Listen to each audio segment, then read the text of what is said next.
Hi friends, welcome to our kitchen. இன்றைக்கி நம்ம சேனலில் ஒரு சூப்பரான ஸ்நாக்ஸ் தாங்க பார்க்க போகிறோம். என்னன்னு பார்த்திங்கன்னா மோமோஸ் தாங்க. அதுவும் சிக்கன் மோமோஸ் பண்ண போகிறோம். ஸ்டீம் மோமோஸும் ப்ளஸ் சாஸில் டிப் பண்ண மாதிரி ஒரு மோமோஸ், 2 வகையான மோமோஸ் தான் இன்றைக்கி நம்ம வீட்டில் செய்ய போகிறோம். அதுக்கு பார்த்திங்கன்னா மைதா மாவு எடுத்துருக்கேன். மைதா மாவில் கொஞ்சம் உப்பு போட்டு நல்லா நம்ம சப்பாத்தி மாவுக்கெலாம் பிணைஞ்சிப்போம் இல்லைங்களா, அந்த மாதிரி பிணைஞ்சிட்டு சப்பாத்தி மாதிரியே ரவுண்டாக ஷேப்பாக உருட்டிட்டு, இதுக்கு நம்ம குட்டி குட்டியாக தான் நமக்கு தேவைப்படும் மோமோஸ் செய்யறதுக்கு. அதுக்கு நான் என்ன பண்ணியிருக்கேன், ஒரு கிண்ணம் வச்சு அதுக்கு ஷேப் மாதிரி எடுத்துருக்குறேன். இப்போ நீங்கள் பார்க்குறீங்க இல்லைங்களா, அந்த மாதிரி ஷேப்பு. சிக்கன் பார்த்திங்கன்னா ரொம்ப கம்மி. நான் ஒரு 100 கிராம் கூட இருக்காது, ஒரு 50 கிராம் அவ்வளோதான் இருக்கும். போன் இல்லாது நான் போனோடு வச்சுருந்தேன். போனெல்லாம் எடுத்துட்டு அந்த வெறும் சிக்கனை நல்லா மிக்சியில் கொஞ்சமாக உப்பு போட்டு அரைச்சிக்கிட்டேன். வெறும் சிக்கன் இப்போ பார்க்குறீங்க இல்லைங்களா, இந்த சிக்கனை எடுத்துகிட்டேன். அதே மாதிரி சாப்டு ஆனியன் ரொம்ப குட்டி குட்டி குட்டியாக நான் கட் பண்ணல. என்கிட்ட அந்த சாப்பர் இருக்குது. அந்த சாப்பரில் நான் ஃபுல்லாக ஒரு 2 வெங்காயம், மீடியம் சைஸ் வெங்காயம் போட்டு அது சாப் பண்ணிக்கிட்டேன். இன்றைக்கி இது கூட பார்த்திங்கன்னா எனக்கு வீட்டில்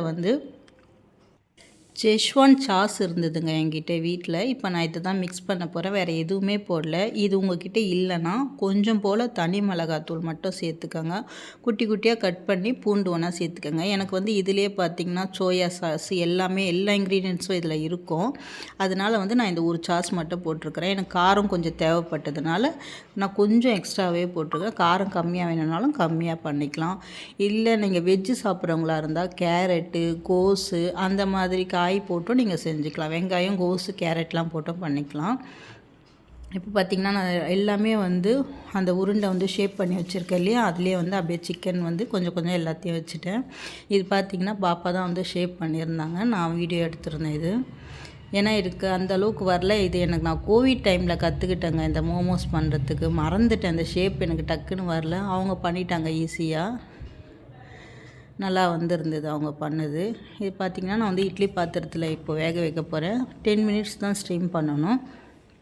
ஆல்ரெடி ஹீட் பண்ணி வச்சுருந்தேன் நான் இட்லி பாத்திரத்தை.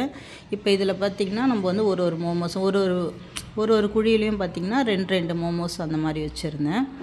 2 தட்டில் வச்சுருந்தேன். இதை மூடி போட்டு ஒரு 10 நிமிஷம் வேக வச்சு எடுத்துட்டா நம்மளுக்கு சூப்பரான சுவையான மோமோஸ் ரெடிங்க. நீங்களும் குழந்தைங்களாம் கேட்டாங்கன்னா இந்த மாதிரி ஈவினிங் டைமில் ஸ்நாக்ஸ் பண்ணி கொடுங்க. வெஜ்ஜு வேணுனாலும் வெஜ்ஜு பண்ணலாம். இது ரொம்பவும் ஈஸியான ஒரு டிஷ் தான்.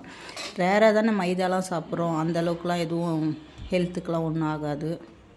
இப்போ நான் எடுத்துட்டேங்க. இப்போ இதில் கொஞ்சம் போல் ஒரு 5-6 பீஸ் மட்டும் எடுத்துகிட்டு, நான் ஆல்ரெடி ஷேஷ்வான் அந்த சாஸ் சொன்னேன் பார்த்திங்களா, அந்த சாஸ் ஒரு 2 ஸ்பூன் அளவுக்கு எடுத்துகிட்டு அதில் ஒரு 1/2 டம்ளர் தண்ணி ஊற்றி கடாயில் வச்சு நல்லா கொதிக்க விட்டுட்டு அதில் பார்த்திங்கன்னா ஆல்ரெடி வேக வச்சுருந்தேன் இந்த மோமோஸ்லாம் நான் எடுத்து போட்டு நல்லா கொஞ்சம் திக்னஸ் ஆனால் எடுத்துட்டேன்னா சூப்பரான நமக்கு மோமோஸ், இந்த டிப் பண்ண மோமோஸ் நமக்கு ரெடி ஆகிடும்.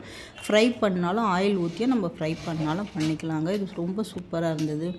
ஓகே ஃப்ரெண்ட்ஸ், இந்த வீடியோ உங்களுக்கு பிடிச்சிருந்துச்சுன்னா லைக் பண்ணுங்கள், ஷேர் பண்ணுங்கள், மறக்காமல் கமெண்ட் பண்ணுங்கள். ஓகே, பாய்.